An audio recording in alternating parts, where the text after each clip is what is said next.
Welcome to the Where Do Gays Retire podcast, where we help you in the LGBTQ plus community find a safe and affordable retirement place. Join Mark Goldstein as he interviews others who live in gay-friendly places around the globe. Learn about the climate, cost of living, healthcare, crime and safety, and more.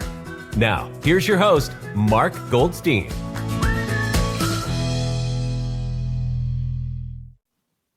Have you ever wondered what it's like to be living in Viña del Mar, Chile? Well, today you get the chance. So welcome back to the Where Do Gays Retire podcast. Today, a genuinely fascinating guest is joining us, Suber Corley, who's living his best life in the beautiful coastal city of Viña del Mar, Chile. Suber's story began in 1946, and I'm going to mess this up, Suber. Pascagoula, Mississippi. It's a fun fact that the same birth year as Bill Clinton, George Bush, and yes, even Donald Trump.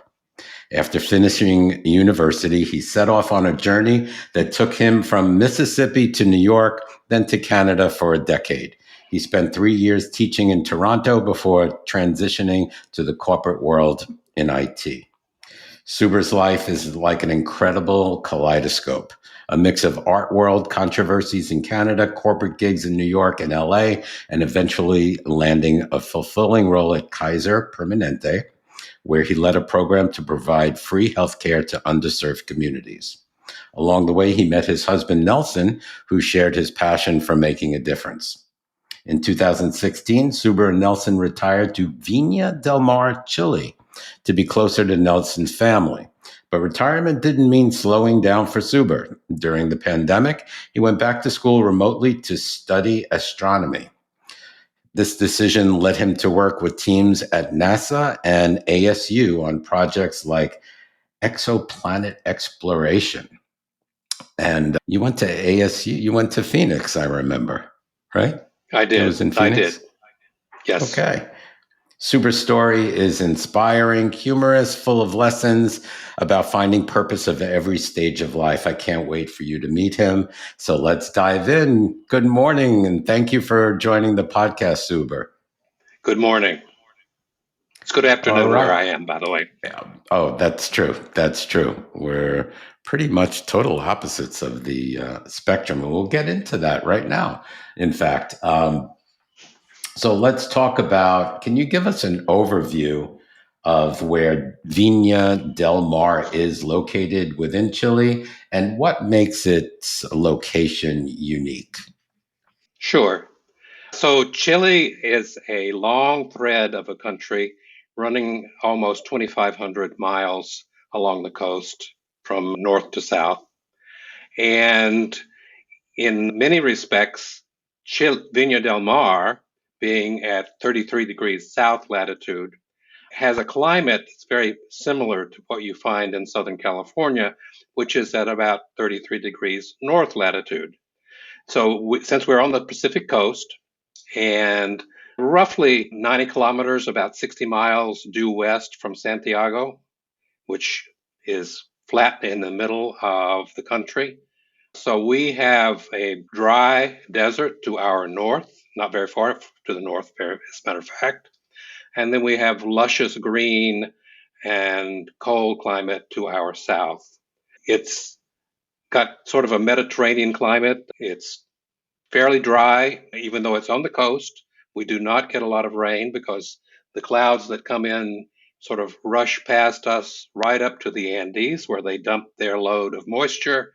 And so during the wintertime, especially, the Andes mountains are just totally coated in snow, which of course is spectacular part of the view. So we didn't, of course, pick Viña because of its location. It's by accident. Maybe his Nelson's ancestors did that for us. But it is certainly a great place to live as far as I'm concerned. In fact, I think I love it a bit more than Nelson does. The climate is perfect for me. As you mentioned, I was born and raised in the South, where it is humid and hot, certainly for many months of the year. And Viña has a very different climate. It's very steady state kind of thing. We do have seasons, The locals, you will notice, are very sensitive to cold, and at the slightest little bit of chill in the air, they run for their ski parkas, even though they're not going skiing. But they tend to think that it's colder than it is. For someone like me, as you mentioned, I'd spent a long time in Canada, where the first part of that journey I was in a little town in the far north, and where 30 degrees, minus 30 degrees, was very common at nighttime. And here in Viña, I keep joking with Nelson, that these guys would not be able to survive in that kind of a climate because it's so mild here. So typically, a day in the winter is probably in the 60s, and a day in the summer is a day in the 70s. It's Wow. it's about that kind of climate. Might get down to the high 50s at some point during the winter, but it's still pleasant pretty much all year round. I never get outside of a short sleeve shirt, even in the wintertime. I just put on a light jacket, windbreaker, and I'm good to go. So the climate is great. The city is lovely. It's right on the water, it's right on the Pacific. It's adjacent to Valparaiso, which is sort of our historical reference and was actually largely responsible for the location of Viña, because folks who back in I guess, the late 19th and early 20th century wanted to get out of Valparaiso, started building, I guess you would call them summer homes in Viña, so they could just get out of the city. It's only a few miles away. It's a 10 to 15 minute drive to the from one center city, one center city to the other center city. So I got that Suber, right. correct me if I'm wrong. We're kind of opposite of you as far as time of year and climate. So it's our fall. We're going into winter here. Is it your spring going into summer Yes, it's there? it's now late spring here and going into summer, which of course is our big tourist season as well. So, okay, I'm trying to, and I noticed that you said to the south of you, it's cold and lush. Correct. Yes. So to me, that's kind of weird because Yeah. it would be lush, but it would be hotter in the south where it's colder in your south, correct? Correct, because again, our hemispheres are reversed. Right. So when we go south, we go toward the Antarctic. When you go north, you go to the Arctic. So you have to get used to flipping everything in reverse, and particularly because much of the world is oriented on the northern hemisphere. Things like, it's kind of weird that right as summer starts, we're celebrating the end of year holidays. And growing up in North America, you're used to the end of year holidays being in the cold weather. But here, if you're a Santa Claus, I guess, follower, you might think it's kind of strange for him to be dressed up in a red suit with fur when it's warm out. So also, this is curious. So when we have water in our sink, it kind of spins this way. Right. Does it spin the other way? Right.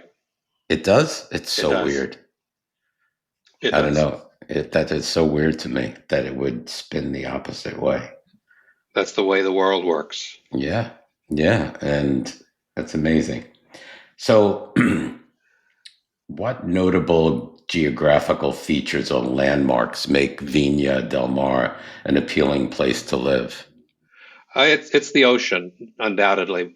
Viña is, I don't have a good feel for distance now in miles, but let's say it's about 1 mile in one direction and 1 mile in the other. Let's just call it a square. Well, that coastal line is all sand. Well, so is everything inland from there as well. So, of Mm. course, it's been built up away from the beaches, but our foundation here is all sand. So this is, at one point in historical past, I guess, this was all a big sandy beach. Wow. So we get lots of tourists in the summer, Argentinians, Brazilians. They come for that. And I think it's just the convenience because by the way, Santiago gets very hot in the summer. Mhm. So a lot of people who make their homes in Santiago have second homes here in Viña. So it's a city largely, at least the central part, is condo city. Things are high rise or mid rise, and there are condos everywhere. And so a lot of people will own a condo here and spend their summers or large parts of their summers here, just enjoying the beach and the activities that are going on in the summer. And you own a condo, correct? Correct. You're in a high rise. Right. Yeah. Yeah. We're on the 18th floor. We are about 6 blocks inland from the coast, the beach itself, but we have a great view of the bay, Valparaiso Bay, in front of us, and we see the ships and sailboats that do come out. If you've ever been around Connecticut and the good weather, I lived there. uh, Long Island Sound is full of Yeah. boats, and well, it's not quite that busy, but still, it's a little bit that kind of a flavor there. Oh, We can see nice. that happening right from our balcony. So And I've seen Nelson has taken many pictures and showed us his view and your view. So yeah, it's quite beautiful. yes, it is. So my office is facing that direction, so I get that view all day long. So you get a Mediterranean climate, which is my favorite. It's like, who wouldn't want a Mediterranean climate? It's like, it sounds like San Diego, pretty much all It year is, round. yeah, it is. That's The pretty the nice. smaller version. You can't get any better than that climate. No, It gets maybe a little chilly at night. yes, but it's still not something you would run away from. Right. No, I certainly wouldn't. Okay. And have you noticed anything about climate change? With climate change in Viña del Mar, has it gotten hotter, colder? Has there been more Um, storms? Well, it's hard for me to say, but the when we arrived in 2016, Viña del Mar and this whole area was in the middle of a drought. And in fact, that drought only partially relented finally last winter with some decent rain that we got. So I think that that's probably pretty unusual because just a few miles from us is a huge agricultural wine growing district. It's much what like you find probably on a smaller scale, of course, but it's like the Central Valley of California Mm-hmm. and easing up into Sonoma. So we get a mix Napa. of all of that. Yes, Napa. It sounds wonderful. So that's another thing, of course, that attracts visitors is the wine, because Chile has a large wine growing industry and vineyards and grapes too. Nelson is a big fresh fruit intaker, so he has fresh fruit all year round. Even when it gets a little cooler, there's just a huge industry of greenhouse grown fresh fruit and vegetables that's available to us. So My mouth is watering already. So, okay. And so you don't notice anything really substantial regarding well, yeah, climate change. I don't have the perspective. One thing that did happen a couple of years ago, they built another layer onto the breakwater that is on the front of the beach in some places Okay. because they call them marejadas here. They are a regular feature, although I heard some report that they really started around 2015. And marejadas are enormous waves that come and just Wow. for days at a time break on to the breakwater, and water just goes everywhere. In fact, I know that one year the downtown of our little area was flooded from Wow. seawater, not coming in, by way of the ocean, but by splashing over the sidewalks that and all of the stuff that had been built on the beach Mm. in and in fact, it has eroded some of the businesses that are located on the beach, where restaurants were built right on the water, and some of those have had to have substantial repairs once or twice during the course of the last few years because of erosion due to that. Of course, In the long term, I've looked it up that it doesn't appear when you look at the official maps that are projecting where the coastal areas will flood, Hmm. we're positioned in a way that it doesn't look like there's going to be a lot of danger in the immediate future for Future. us, like there would be in Miami, for example, where Right. it's right there on top of them already. Yes. Yes. That's good. Okay. Let's get into a little bit about cost of living in Viña del Mar. I'm curious, what's the overall cost of living like, including everyday expenses like groceries and entertainment? And also, if you can give us an idea of what a median priced two bedroom, two bath, either condo, because you said condos are prevalent there, or a single family home and a rental in Viña del Mar. Sure, you may have to rattle off that list again because I don't know Sure. if I'll cover it all. Sure, Food sure. to food to me, it's hard to compare. Probably again, the situation that existed in the U.S. at the time that we left in 2016, Hmm. costs were X. We got to Chile and costs were substantially cheaper than X. Hmm. But now, when you go out to eat, $20 at a sit-down restaurant per person is sort of a typical. And I'm not talking about a high end. I'm just talking about a regular family style Right. restaurant. But $20 per person is probably something that you might expect. You might get away a little cheaper than that, but not much. Fast food, of course, is fast food, and since all the fast food comes by way of McDonald's and Burger King, Carl's Jr. and those chains that exist in the U.S., I think that you probably find them pretty much the same cost. So Yeah. to us, I think it's as much the quality of the food as it is the cost. And I consider that the food and the ingredients are high quality because they typically are fresh. When we go to supermarket shopping here, there's a lot of fresh stuff there.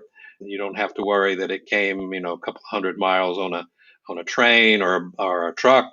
It was delivered, right from farmers' fields, and Hmm. we know when they're coming into town and dropping off for our local greengrocer, which of course is just one of several greengrocers that are in the area, but they come straight from the farmers, so we know they are high Fresh. quality and fresh. So that's one big thing for us is that we get that kind of stuff. We don't have to get stuff out of a can or frozen. It's all freshly delivered. So that's sort of the food survey. And of course, Starbucks is Starbucks. You have to pay Starbucks prices. I don't, Yes. I don't, I don't go, but Nelson is a big fan, but he doesn't do it that much either because it's really Cost even for prohibitive. anybody it's pricey. And when I'm describing things to you, I'm talking about based off of an income that basically comes from the U.S., right? My Hmm. retirement income is all Right. coming from the U.S. and things there. So our style of living and our level of lifestyle is dependent on that income.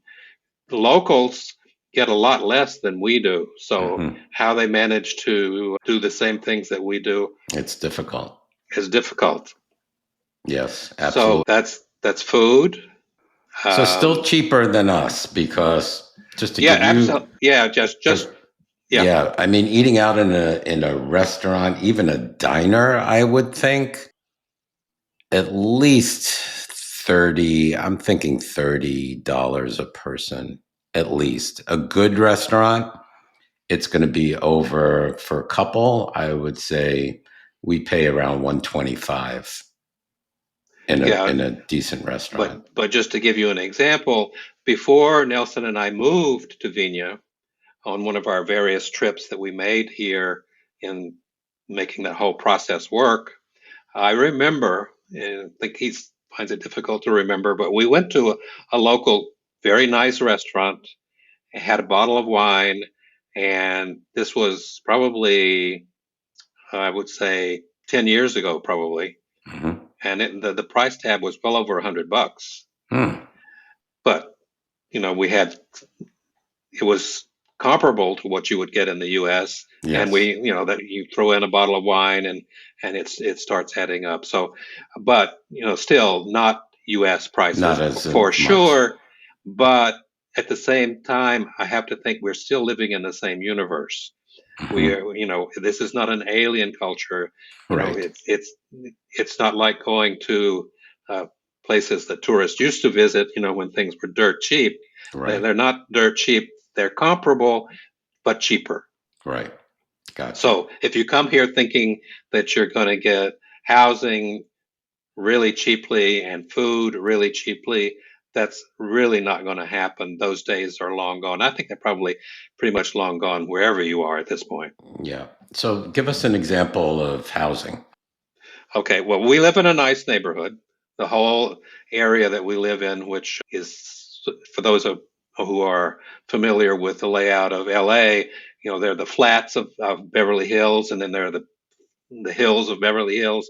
Hmm. Well, this whole area that we're in is the flats, but unlike the way that Americans live, it's usually the people who have more money who live in the flats and the people who are poorer who live up in the hills. That's sort of typical for all of Latin America, in fact, I think. So this whole area, a typical condo in this area would run about $250,000 up to around $400,000. And we have one unit in this building, which is the penthouse, which is in the $1 million range. Wow. But it's It must be spectacular. it's a converted conglomeration of more than one unit. So it's got more space and it's got, of course, a high view. So Oh, yeah. lot going for it. But yeah, So, but that's very unusual. That's very unusual.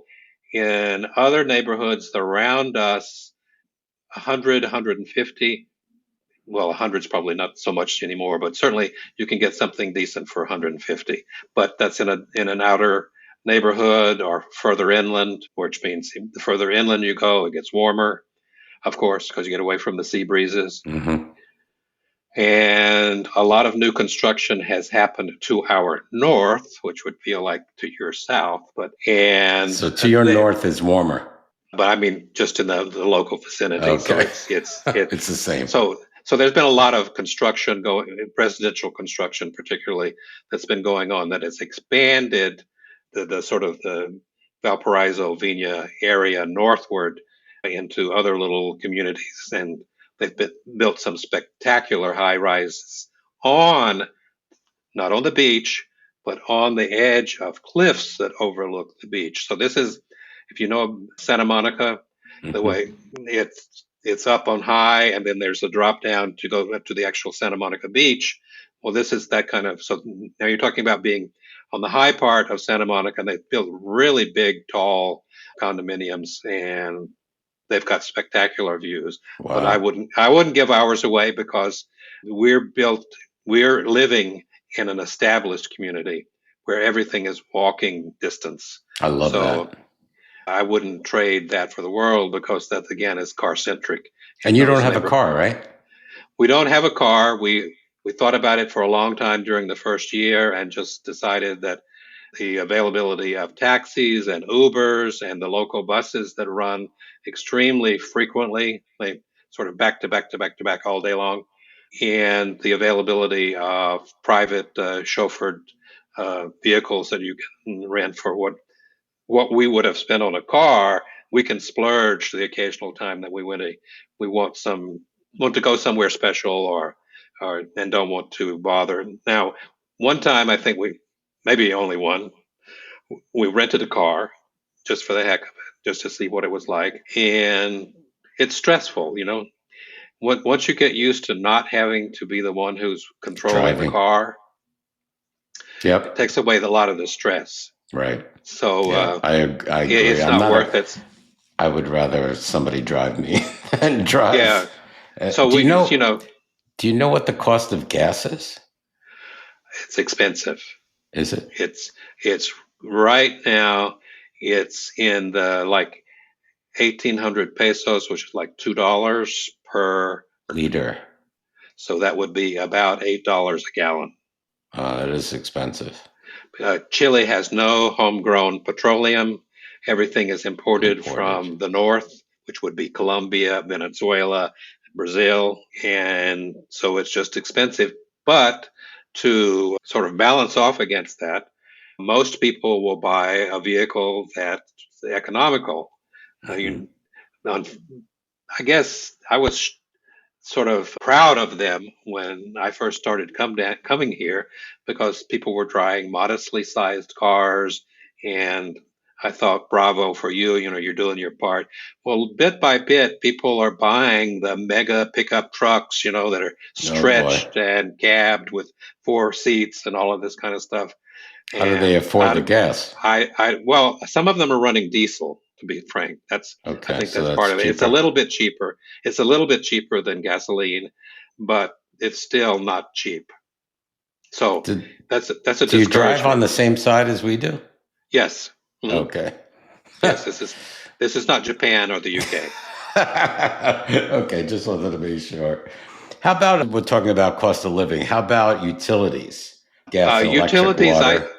Utilities, I think, are reasonable, and I'll throw in there our homeowners fees as well. So we pay average around $200 a month, maybe sometimes 250 in the wintertime, because the hot water heat system is built into our homeowners fees. So in the wintertime, that goes up a bit because there's a meter in a little room outside in the hallway that Hmm. meters and monitors your water consumption, your hot water consumption. So, but to me, $200 to $250 a month for condo homeowners fees is It's reasonable. not. We pay 670. It Yeah, well, in- and it only includes water and and garbage and sewer and stuff like that. That's the only thing. and we have 24-hour concierge service in the building.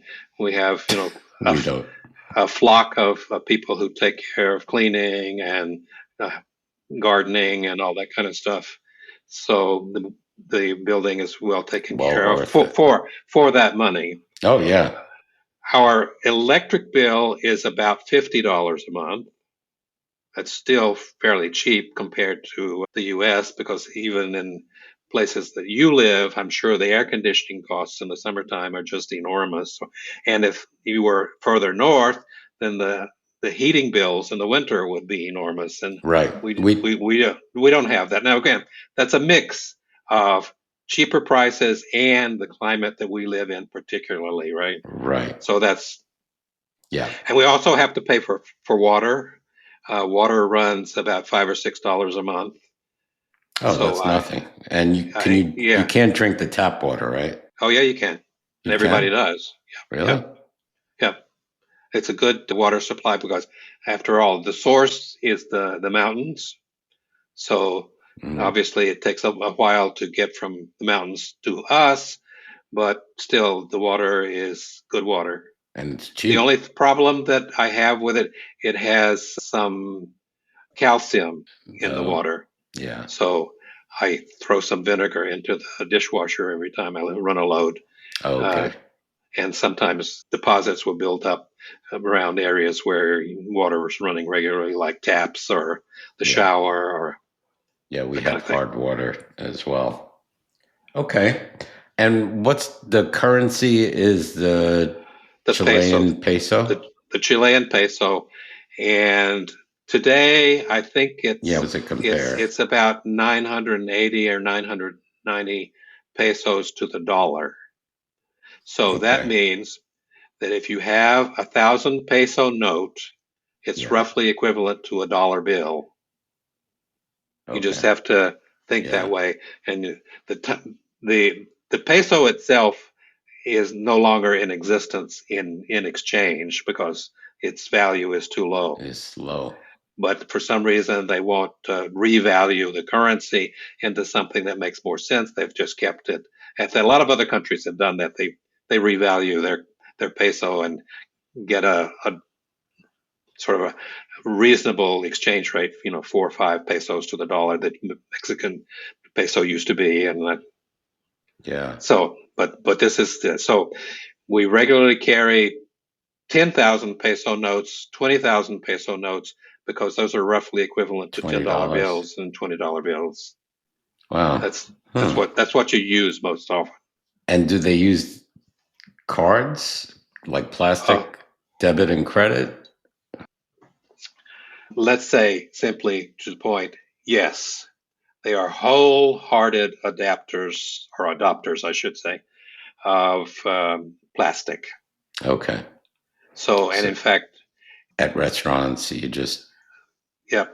And it's easier to do here in some respects than it is in the US because the waiters, servers, I should say, carry a little handheld machine. machine, and so And you you don't have just to go tap to the a ca- card. Yep, you don't have to go to a cashier or anything. So and those are ubiquitous. They're out on the street. The parking meter attendants here, no coins, no dollar. You just tap your card, and they've got one of those machines for your parking ticket. Wow. I'm pretty surprised that Chile, I'm sorry, has that technology. So Well, just something I haven't mentioned previously. One of my stints in corporate America was with Citibank, and actually I had two of those stints. One of them was for 13 years. The other was for a year much later, I work where for Chase. oh, we were eating your lunch at one time. I don't know what Yeah. it's like now. Things have turned upside down. But when I was working for them the second time, I was in Florida working on their Latin American division, and we were converting a lot of things. And in fact, Banco de Chile, which is a big local bank, was in fact a part of the Citibank family at that point. And so that was 20 years ago.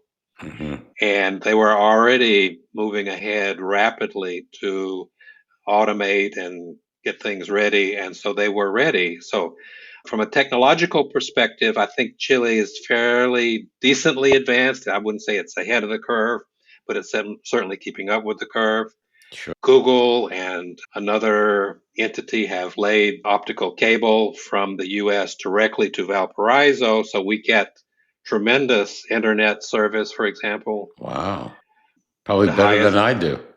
well, yeah, as you mentioned, I went to ASU remotely and I was on lots of Zoom calls with folks in the US who just suddenly disappeared off the Disappeared. screen and froze exactly. But I don't think that ever happened in the 4 years that I was enrolled. I don't think that ever happened to me. Yeah. It's just something we rely on really heavily. Hmm. Interesting. That is really interesting. Okay. So let's get on to LGBTQ community and rights. Can you tell us about the LGBTQ community in Viña del Mar? Are there any active groups or resources for LGBTQ plus residents? There is one large national organization that has a very high profile, very well known, very much a part of the political discussions within the political class, at least. Hmm. And about 2 years ago, well, first of all, back up a little bit. Nelson and I were legally married when we were in the US after the court decided that it should be legal. Hmm. So in 2013, we got married in the US at the Beverly Hills courthouse. That was a treat. Fancy. No, it wasn't. It was a courthouse. It's still Beverly Hills. Yeah, exactly. That's why we were doing it. And then a year ago, in fact, our first anniversary of that event is next week. Actually, it's this week. What am I talking Congratulations. about? It's this week. It's Wednesday. We remarried in Chile. Not remarried. Got married again. Just Hmm. redid our vows on the same date that we had done it in the U.S. Sweet. So now we celebrate both. So Chile adopted the rights for marriage for gay people a couple of years ago, and Yes. this organization that I was mentioning, I think, had considerable impact in Hmm. getting that done. But all in all, And of course, there is no utopia anywhere, I Hmm. believe. That's You have correct. to you have to look at life with open eyes. Yes. But from my perspective, I feel more comfortable being a gay man, being in a married couple relationship in Chile than I ever did in the US. Wow. People walk around the streets holding hands. That's more often done by gay women than by gay men, but still, it's something that's accepted. Nobody pays any attention. I think that amongst younger folks, that climate has become so comfortable that they don't make a distinction, one way or the other. You're who you are. If they like you, they like you. If they don't like you, they don't like you. But it's not about gender or sexual identity or anything along those lines. They're not into that. So we feel comfortable here being gay people, but there's also sort of, if you want to look at it, there's a flip side to that. Is that at the same time there isn't a lot of emphasis on gay identity as a separate thing. So there's not a lot of gay bars. We had a gay restaurant a couple of blocks from us when we came, and a couple of years ago it changed into just becoming a regular restaurant. And we see that someone else is opening up a gay bar, a few blocks from us, opening up again. But who knows how it will do, or will it, like other things, just sort of naturally transition into a place where anybody feels comfortable going? Well, So that's kind of the goal, right, Suber? You want to feel comfortable in a place and not have to be discriminated against. The only reason why I think gay bars are important here in the US is because there's so much discrimination too. I kind of like want to be amongst my own, right. here because who knows, what could happen there Mm, if you feel so comfortable and it doesn't matter. That's the purpose right. really. Yeah. So No one has ever given any inkling of a problem or an issue. And the fact that, Nelson and I are married, of course, makes us kind of straight in some sense, but it's, openly embraced, even Nelson's mom, who was brought up in the church and with those rules, has let that part of her perspective fall away. And of course, she just embraces both of us because we are who we are. And of course, the fact that we came back to live near her and support her, that she's about my age, by the way. So wow, she's not really old. right. Nelson's a lot younger than I am. So we're sort of on the par. I don't know if he has a daddy complex or something, but That's I would funny. never I would never say that in front of him. If he hears this podcast, he will probably smack me. Oh, okay. All right. So I really like that, the fact that it's so comfortable it really doesn't matter. And there's hardly, any discrimination. That's great. And I believe they did. So you said they adopted same sex marriage. I believe it was in 2022, if I'm That not sounds mistaken. about right, Okay. because we Okay. did it the following year. Wonderful.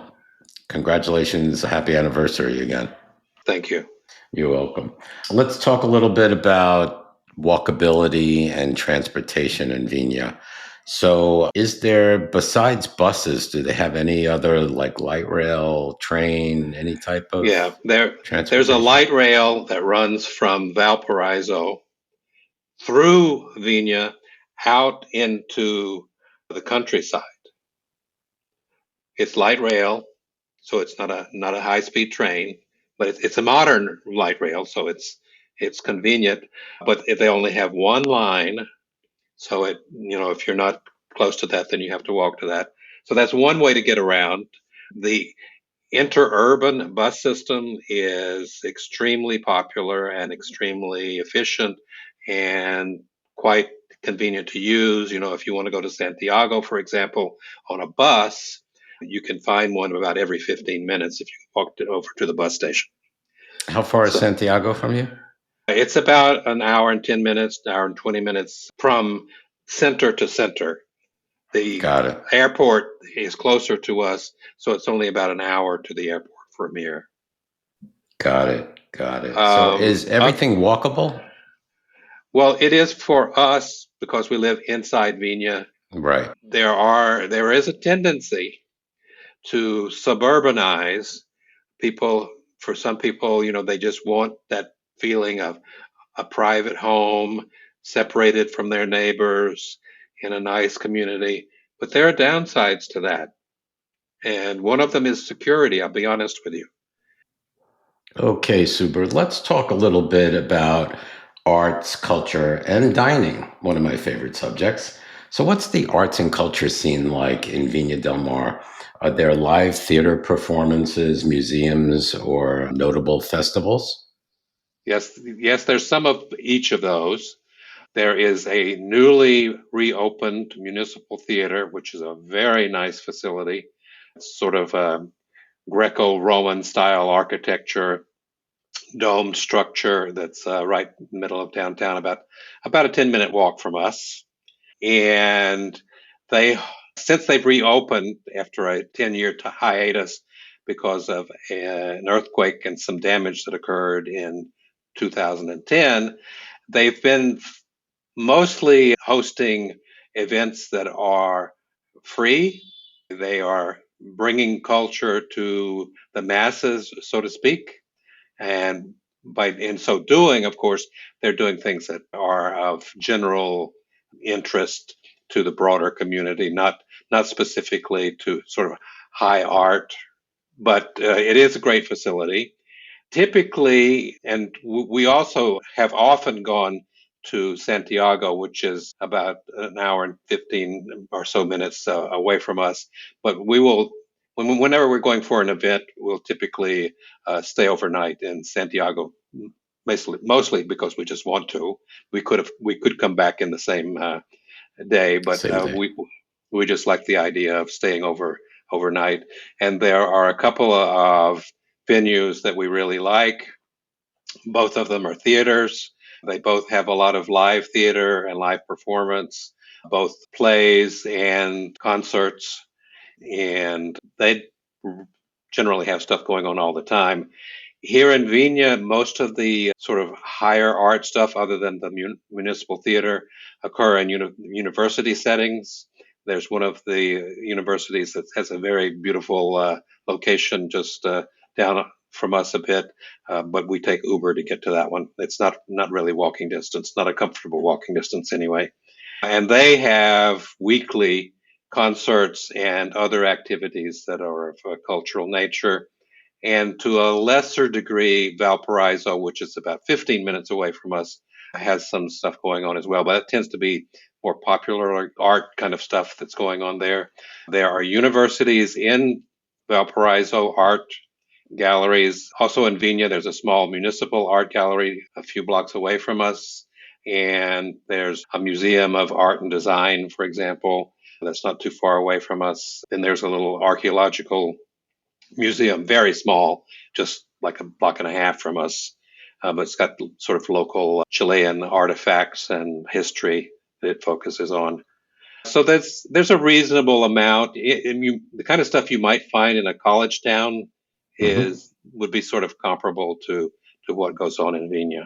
I'm always curious. For live theater, is it in Spanish or is it in It English? it's typically in Spanish if it's live theater. Now Do you we do you understand what's going on? I've only gone to a couple of those because I gave up after a year of trying to learn Spanish at my age. That's difficult. Anyone who's a lot younger than me, of course, will probably get more into learning the language, and you can deal with that. But we're more moviegoers, Nelson and I. So we're next to us. There's a Cineplex within the mall environment here. Cinemark. I don't know if Cinemark and Cineplanet are both in Chile. So we go to the multiplex there quite often to see movies, and there you get to choose because a lot of the movie produced are From basically the coming US. from the U.S. and they offer two formats. You can get it dubbed into Spanish, or you can get it in English with Spanish subtitles. So we don't have to read the subtitles. We get and there's a lot of that. And of course, as I don't know if I've mentioned it, but a lot of people here really enjoy trying to pick up a little bit of English. So English. it's not that unpopular to see other people in the theater other than just English speakers. Right. Okay. Tell us a little bit about, I'm curious about the dining experience in Viña. Does it offer a wide array of different types of cuisine, restaurants? I'd have to be honest with you. Having come from a life in Toronto and New York and LA, where of course food is a big thing and Mm-hmm. there's lots of international cuisine, Yeah. Vigna's not so blessed with that. The local cuisine is sort of meat and potatoes, kind of Midwestern style cuisine. Peruvian food is much more palatable to us. It's got a little bit more something in it, Mm-hmm. and in fact, most of the restaurants that are sort of sit down venues for eating are Peruvian, not Chilean. Chilean Interesting. is sort of the dining style, or that kind of table is where you would find real Chilean food. So there's a little bit of Japanese, and there's a great Indian restaurant not far from us. There's Argentinian steakhouse around the corner. There you get really, really great steaks because Argentinian beef has a great reputation, and it's justified. I think that's sort of the highlights. It's not a big thing for the locals to eat out so much as it is for the tourists, and the tourists, of course, are satisfied with almost anything that you can get. There's also a couple of they're not really steakhouses, but they feature food that's more likely to be found in the South, where they're open pit barbecue kind of stuff, Mm-hmm. and that tends to be pretty good. And last but not least, there's a lot of seafood in Chile. Okay, which brings me to tell our audience. So, one of my favorite seafoods is Chilean sea bass.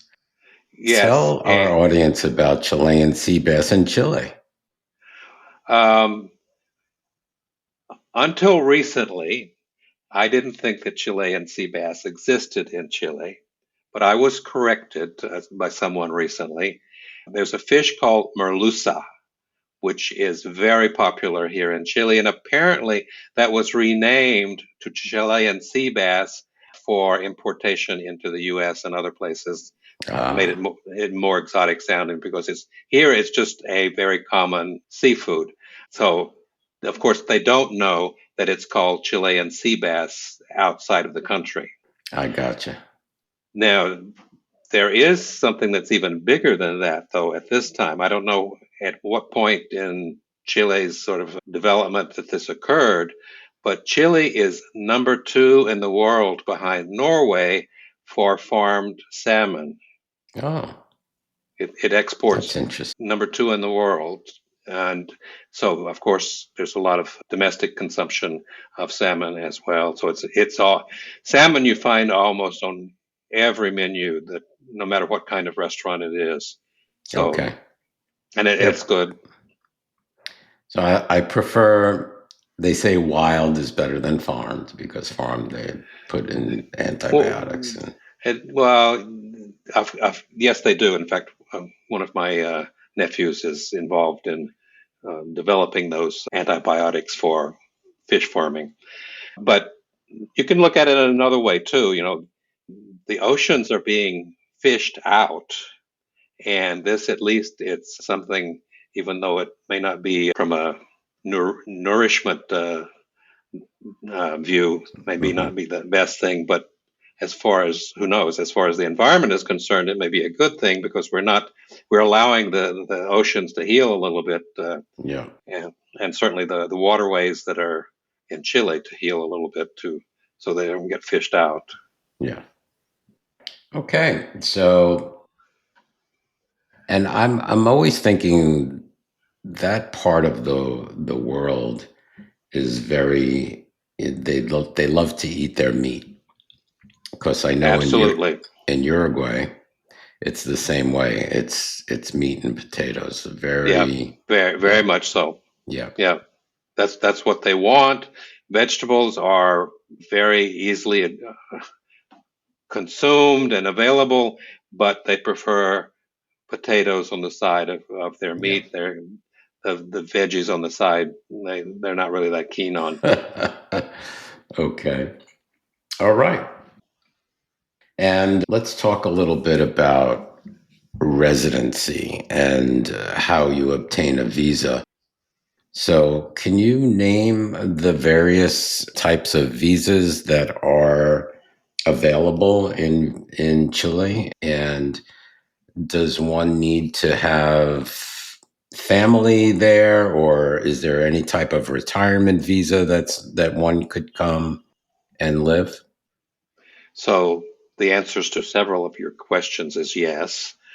I'm not an expert, of course. You know, We need to, you can go to the local Chilean consulate and get all the yes. information that you need on that to be more specific. But we had it relatively easy because, of Hmm. course, Nelson is a Chilean citizen and he's also an American citizen, so he's dual citizenship.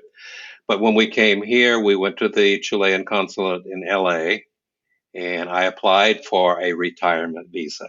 Okay. And we had no particular problem getting that approved because there you don't have to be looking for a job, but you do have to provide some kind of proof of funding for Income. your stay in Chile. So it's relatively small or modest, I would say. However, there's nothing stipulated on an exact dollar amount, but you have to bring in the paperwork to support what you've got. And roughly, it's like $1,000 to $1,500 a month for the person who's applying. And if that person is bringing someone else who is also not going to be working, so that would be like if a retired couple were coming here, Right. then there's another $500 or so that would be added to that amount. So about $2,000 a month would sort of For a be couple. sort of a gate for Hmm. getting in. But we didn't have a problem with that, so I just had to show my retirement income and the records associated with that. So it was relatively easy. One thing that I think that folks need to know is that don't look for the easiest route unless you're prepared to do it a little earlier. We went to the consulate well in advance of coming here and got the process going and the paperwork flowed. And so we never had a trauma that we can carry around with us to say that, it took a long time. It may have taken a while, but But you because we weren't had in a done rush. exactly, so it was comfortable and they were very nice and took care of everything. And because when we did this, we'd already been married for a couple of years. At the time, gay marriage was not legal in Chile originally, but they recognized our American wedding, our American marriage, and granted us immediately, without even asking, civil union status. That's almost the same thing as marriage in Chile, but just not quite the So same thing. that's what I was going to ask. I said I was thinking that when you applied for a retirement visa, you could have probably applied for a different type of visa because your husband is a citizen. Well, So, I'm still coming on my own. You're applying for you okay. just because you've got a spouse.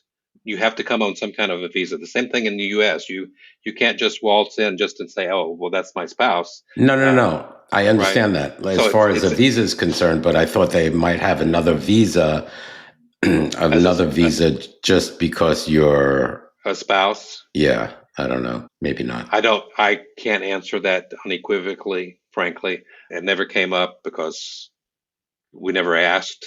We knew that I was coming and would not be looking for employment. My Right. suspicion is that even if you are a spouse and you're of working age and you intend to work, my suspicion is that it'll be a little bit tougher than someone who's coming and is attached to someone and is not going to be looking for work. Right. Right. There's a different process for that. So, Okay. And the process is going to the embassy in the United States first, if you're living in the United States. that's what we did. Yes, Okay. I wouldn't come here. You could come to Chile, of course, on a visitor visa, and they're pretty generous with it. I think it's 3 months or something like that that you Hmm. can stay. And one of my nieces came down and stayed for 3 months, and then she ran across the border to Argentina and then came back Came back and renewed it and was able to stay for another basically 3 months. it's another 3 months. So you can do that thing, and I know that a lot of immigrants who are sort of economic migrants do come here without a job and have to find a job and have to go through a fairly rigorous process to get approved and all of that stuff. But Chile basically is a little bit more open to immigrants than the U.S. is. So it's probably not as much of a hassle. At least they open their arms and give you the Right. opportunity to stay. But I'm sure that it's not as easy as it would seem to be Yeah. from my perspective, right? I'm not an expert on what other people are doing and how they live, but I just get the feeling that they're a little bit more considerate of people who are coming in, even if they are economic migrants. Right. Okay. All right. So let's talk a little bit about the banking system. What's banking like in Chile? Is it very different than the United States? How do you even open up a bank account? Well, that's an interesting question. In some respects, it's very much like it is in the US, and in others, it's harder than it is in the US. The structure overall, of course, the banking systems worldwide are all connected, and the bank that we use, the Banco de Chile, is actually used to be in partnership with Chile and Citibank, and so a lot of its internal operations are very familiar to me, anyway, because I used to work at Citibank in New Right. York, so I was familiar with how things are done. But we first arrived, even though Nelson is a Chilean citizen, the first thing that they wanted to do is proof of income, and it took us a while, even though they knew that we were fine and they wanted us as customers. It took us a while to get the accounts all settled out. We had to use our American ATM cards for a while. And we eventually Nelson eventually got what the sort of call in rough translation a current account. There's no loan privilege or anything like that associated with that account. But once we got all that hashed out, and to be honest, again, no place is perfect, right? It probably took us the best part of a year to get into a settled thing. Luckily, we had Nelson's mom who had sort of begun to establish, not on our behalf, but on her own behalf. She had a banking relationship between the US and Chile where there was a process that she used to move money, that Nelson actually used to move money when he needed to send her something. And it went again through Citibank in New York into Banco de Chile, and you avoided a lot of the fees and costs associated with transactions. If international transactions of any kind typically have charges associated with them, Yes. and Yes. this saved us a little bit of money because we began to use the process that she had used. So it was just a little inconvenient for that first month Year. or up to a year. Once that we got over that hump and they knew that we were serious, so to speak. And by the way, not every Chilean has a bank account.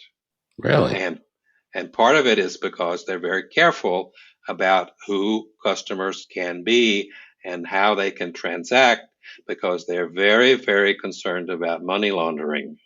Mm. So there's the same limit that you see, you can only carry $10,000 out of the U.S. and Yep. you can only bring $10,000 into Chile. Isn't that strange that it's 10,000? So at the same time, where my bank in the U.S., which of course we maintain a banking relationship and credit card relationships with our old accounts in the U.S., don't get rid of them. That means you have to have an address, a legal address in the U.S., correct? And I happen to have relatives in the U.S., and so I use one of my relatives' address for that purpose. You're correct. Mm-hmm. Yes. Now, at this point, other than my American Express card, my bank knows that I'm in Chile, and the mailing address on my American bank account is Chile. So that's okay with them.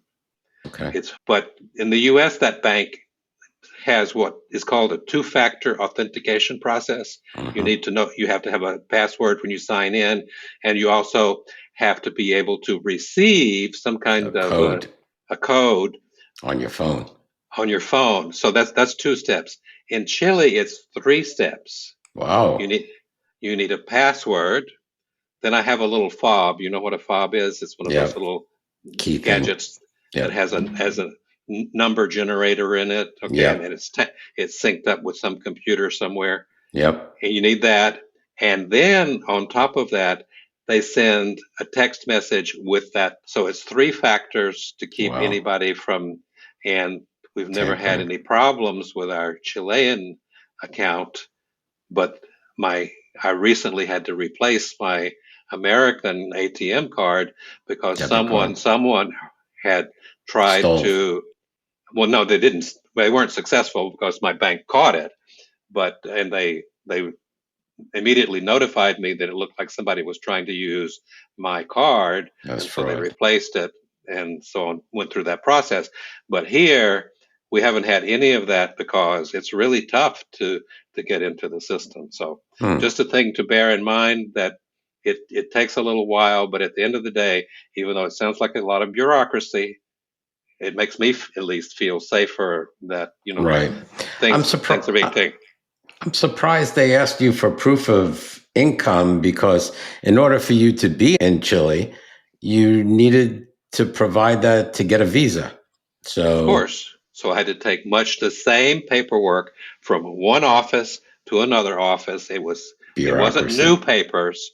It was just copies of papers that I had already used. So yeah. Right. Okay. And do they have like do you have a debit card right now? Yes. Oh yeah. Set up with the Chile bank? Yep. Oh, okay. Yep. No, it's full service banking once you get over that hurdle. Okay. And then, credit cards, loans, all that kind of stuff are available to non. In fact, it's not that you don't have to be a citizen. You just have to be a formal resident to be able to be approved. Got it. Okay. Which reminds me of something that I'm sure you don't think about. I vote. And in fact, it is required that I vote. Yeah, I'm not a citizen. You vote in Chile? I vote in Chile. And of course, I still vote in the U.S. In the U.S. But you can only vote for the top of the ticket, though, in the U.S. Did you know that? No. Yeah, if you have residency and you want to maintain residency outside of the country, you cannot vote for local elections. Oh. And you can only vote for the very top of the ticket in the U.S. Oh. But here, I vote on everything, and it's required. The laws here require, if you don't vote, you get a fine. What do they do? Really? They fine you. Yep. If you don't vote, you get a fine. That's all residents who've been here for 5 years or more are required to vote. Wow. I wonder how that would go in the U.S. Probably not well, but it means that when the election is held, you truly are getting the voice of the people. Of the people. You're not getting half of the population. Out. Yeah. So that's interesting. I think I'll ponder that. Okay. Good information, Suber. Let's get on to healthcare. Very important, especially as we age. Yes, very important. important. We need healthcare, and we need good healthcare. So, what's the healthcare like in Viña del Mar? What are the differences between the public and the private system in terms of quality and cost? Let's start with that. Okay. There are two different systems. There is a private system and there is a public system, and that goes for insurance on the one hand and also on the delivery system at the same time. So there are two versions of each of those pieces. On the insurance side, which is something that we, of course, immediately had to insure because I was coming from Medicare because I'd signed up for that before we left the US and came here. And Nelson and I spent quite a bit of time wandering around to the various private insurers trying to get coverage. For one thing, the private carriers didn't like me because I was over age. Coming into the system, you're more prone to have needs and they're not interested. Pre-existing conditions. Pre-existing conditions, all of that stuff. So they really weren't so happy to see me coming in the door. Had I done so, had I been prepared to go ahead and get it, I would have been paying about $400 a month for private and health insurance. Oh. Nelson would have had a separate policy and would have been paying something not that dissimilar. So it would have been a lot of money going out of pocket. Now, I don't know what you're doing, but as I left the U.S., I had signed up for a Medicare Advantage plan with my prior employer, which was Kaiser Permanente, and also they had provided my health care for a dozen or so years in California.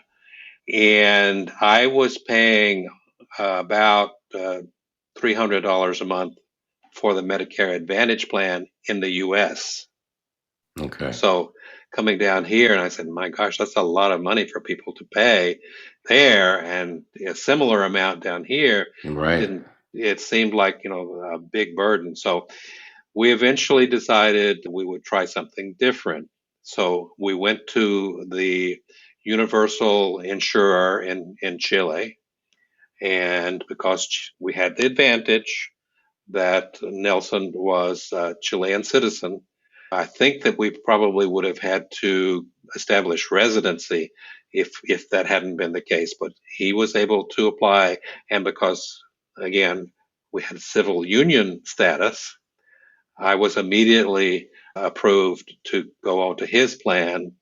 And we started out because, and the other part of that is we weren't being untruthful, but Nelson didn't have a Chilean income.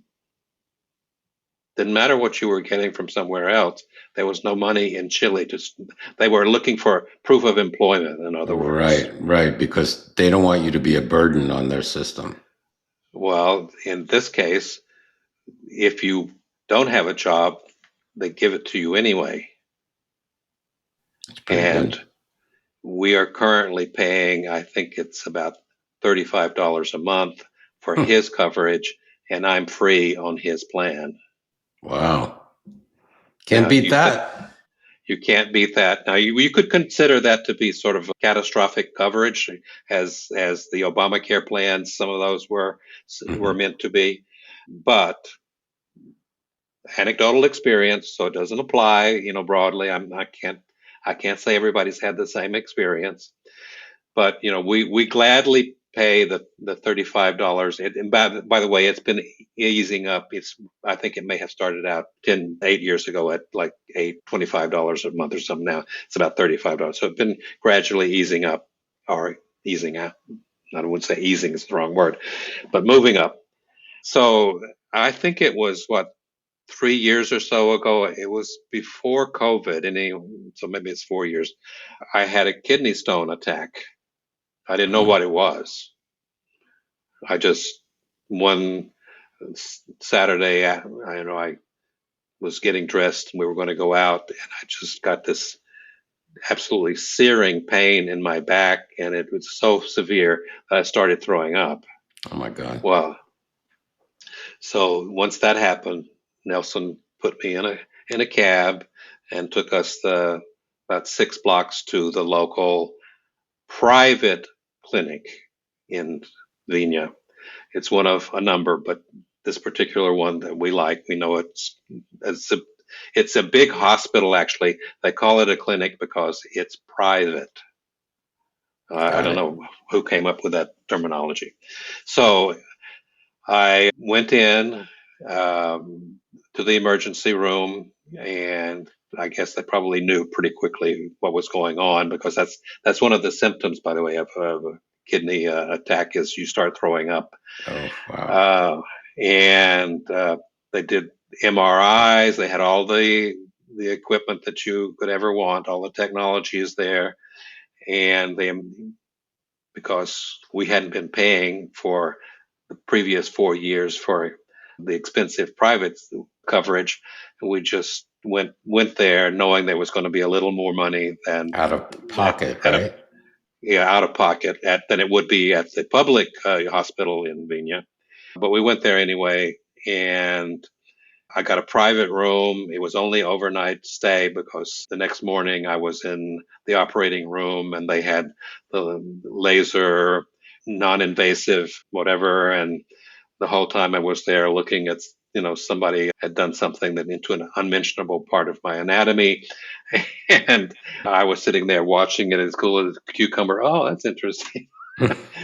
So anyway, this whole experience cost us probably somewhere between $1,200 and $1,500, and I'm pretty sure that you would pay A some lot more more than that for in the that US. in the U.S. And it was with well trained and very helpful, They and speak English? enough that I didn't have to worry. But again, I've got Nelson to make sure that my Nelson. needs are met. But especially, you find a lot of medical personnel do speak a little English.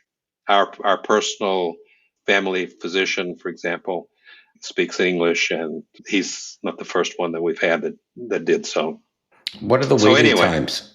at the public hospitals, it can be what you expect for any public hospital in any country in the world, not what you want to do. Now, in the Right. case of an emergency like that, the one that I had, I assume that it's a little different, but it's the local public hospital is this mammoth. It's new, but it's this huge structure that serves the entire city of Viña del Mar for public hospital needs.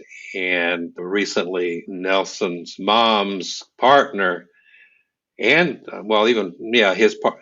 her partner had some severe health issues, and he's been using the public system, and they're perfectly satisfied with it. They wouldn't think of going to a private clinic because, for one thing, Chileans are very frugal. Okay. They don't want to pay money that they don't have to pay. And staying in a nice room is not by themselves is not What they would worth call, yeah. yes. So, but he's been perfectly happy, and he's been getting, as far as I know, very good treatment.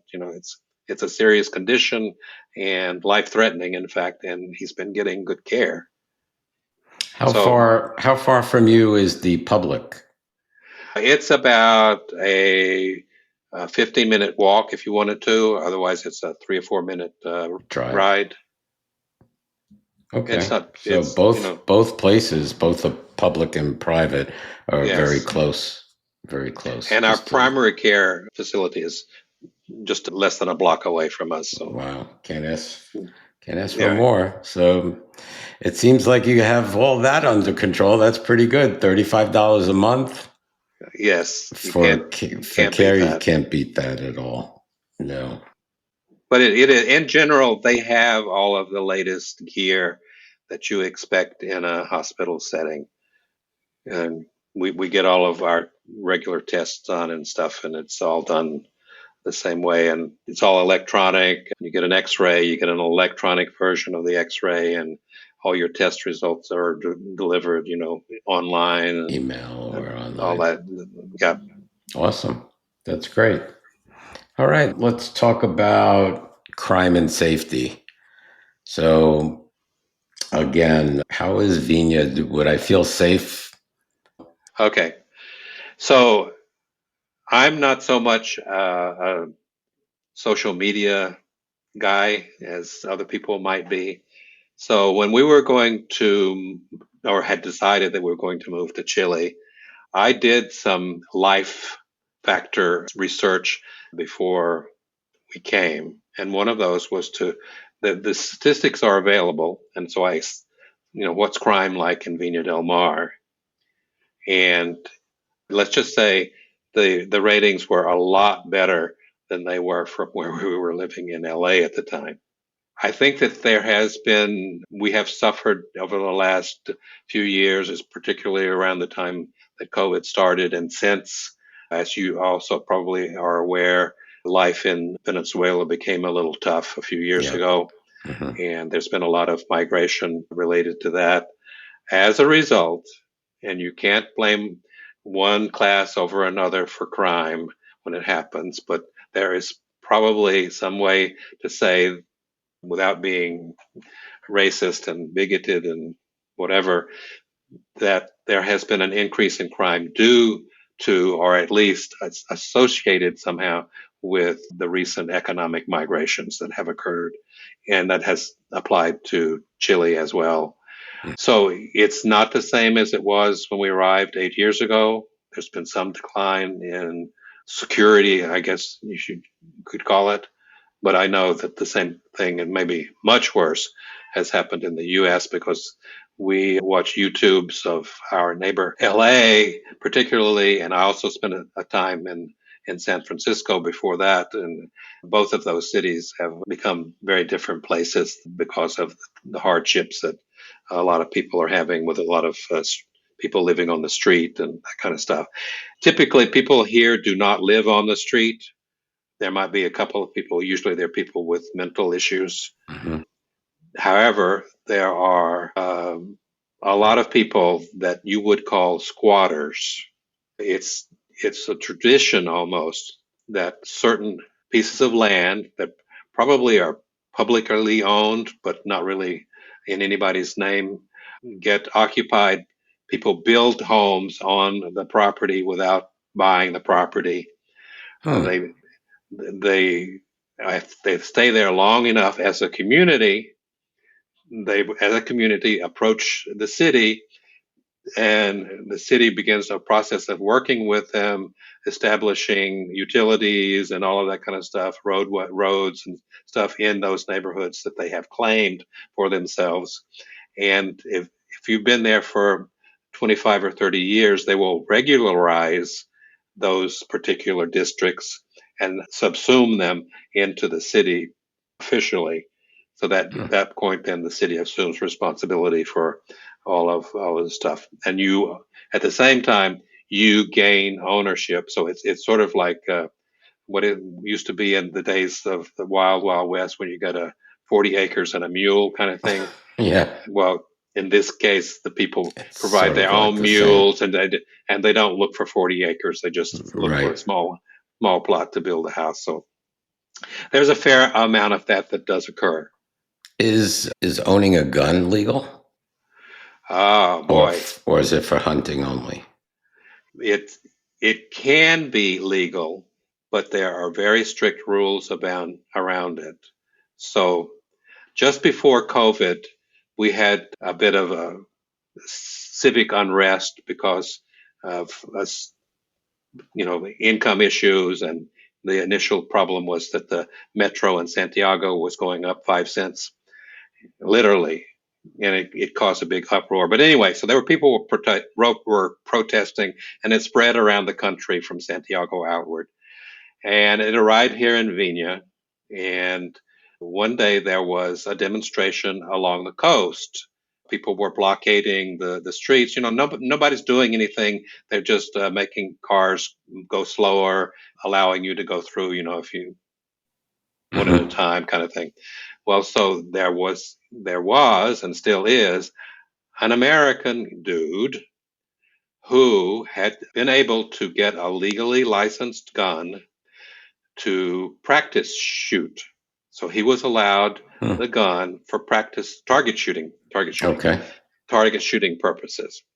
The, Hmm. the, the thing is that you can only go from your home to the target range with the gun. You can go nowhere else with that gun in your car. So he's a fairly a known instigator, an American expatriate who came to Chile and just has been a bad boy. And he drove his car right into the middle of the protest that was happening on the coast. Oh my God. And I assume that he was verbally harassed and that kind of stuff. But he drove through the demonstration, pulled over to the side of the street, stopped his car, got out of his car with his gun, and shot into the crowd and hit someone. Oh, Wasn't mortal, but still he injured someone. He had no right to have the gun in his car at that point. He right. certainly didn't have the right to use it in self-defense, Right. because that whole mentality doesn't exist here. If you have a gun, you're supposed to have it for a reason. So he went to jail for As he should. as he should for his misbehavior. There are gun incidents now that there were not years ago. Some of the sort of organized crime gangs that have sprung up thanks to the problems with the economy and uncertainty and migration and so on now are caught with guns. But here's the trick. I don't know. There used to be a, a show on TV, I think it was. But anyway, World's Dumbest Criminals or something like that. I don't remember what it was. But, you see somebody doing something really stupid and they get Right. caught. Yes. Well, unlike the U.S., Chileans don't mind that there are cameras on the street. The more the merrier. In fact, the local communities ask for them. And it seems that, you get up in the morning and something happened, and here the local news channels, particularly coming from Santiago, will spend hours talking about an incident. You think it's like, the sky is falling, the sky is falling. So there's a crime of the day, and maybe Yeah. somebody did a car hijacking, for example. Those happen, but they'll catch them right away. They'll Right. Because of they're the cameras. because of the cameras. Either they drive up in a car and the license plate is visible in the cameras of the They're car pretty that they were stupid. driving. They'll get out of the car and maybe they get away with the car, but of course that one's already identified as too. And Right. when it parks somewhere, the chances are that somebody's going to be able to read some kind of identifying information from it. So anyway, it just seems to me, it's like a little movie Right. almost of the cops and the bad guys, just running around after each other in a clown car because they get caught so quickly. It's not weeks or months, it's hours, Oh, that's before good. they've already got these people, behind jail.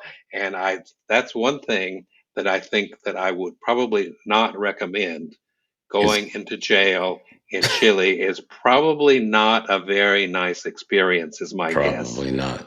I I would think think that not. I think it's probably they probably don't their frugal mentality is they probably don't spend a lot of money on Right. accommodation in jail. Right. People don't like to So spend money as it is yeah, on exactly, yeah. themselves, and they're Yeah, not going to that spend wouldn't money go on jail. down well. The kind of jails that you sometimes see. Right. I don't, of course, not every American jail is luxurious as well, but Right. still, here I think it's probably bad news. Yeah. I would tend to agree. All right, super. So, closing thoughts. What advice, words of wisdom would you offer someone considering moving to Viña del Mar, and what should they know before making the leap? Well, we think, and I think that Viña del Mar is a great place to live. For my own personal feelings, I feel very secure here. I don't have any worries. I know where everything is, and even though I don't speak much Spanish, I really Hmm. do not. I get by with a few words. I don't have any problem, going out onto the street or going to a restaurant or getting whatever I need out of the system and out of the people who are around here. So It's just the convenience, the security, the quality of life here, I believe, is much superior to what we were getting in the U.S. in an urban environment. And I don't want to be in a suburban or an ex-urban environment. I like urban life. I like being around the things that are there and having convenience and all of that stuff. So if you like that, then you'll like Viña. If, on the other hand, you have some kind of an idyllic 70s vision of the world and you think that you want to get a farm and go raise chickens or something, I'm not sure that it's the right place, because when you get into the ex-urban environment, it's farther to facilities, much farther. Chile's long and stretched out, so you probably have to drive a long ways to get to what you need. And to me, that's just that kind of sort of inconvenience is just no. Yeah. At the same time, if you are interested, I encourage people to do their own research. And by that, I don't mean asking people that you know that are here what's going on. Do some research. Look at the statistics. Look at reports that are written. Look at I looked at the World Bank, or I think it's the World Bank, that produced statistics about the country and the lifestyle, and how international organizations rank Chile relative to other countries. So I recommend doing that. And as I sort of hinted at earlier with the visa thing, I would start early. If you are convinced, once you think that that's the direction you're going to go, start early. Don't do it on overnight without any kind of planning. We had bought this condo a year before we were moving, so we had a place to go. We started shipping small cartons of clothes and that kind of thing to Nelson's mom during that year. So when we came down, we had basically one bag each, and we had cocoa, and that was it. So there was no hassle, and it just makes things a lot easier if you do some planning ahead to make that happen. Sure. It'll make all the difference in the world, I think. Thank you. Well, thank you, Suber. I really appreciate all of the time that you've spent with us and telling us and educating us about Viña del Mar, Chile. And thank you again, and we hope to see you soon. You too. Thanks for having me. Thank you for listening to the Where Do Gays Retire podcast. If you enjoyed today's episode, please subscribe to our podcast and consider making a donation by clicking the coffee cup on any page at www.wheredogaysretire.com. Each cup of coffee that you buy costs $5 and goes towards helping us continue the podcast. Thank you for your continued support.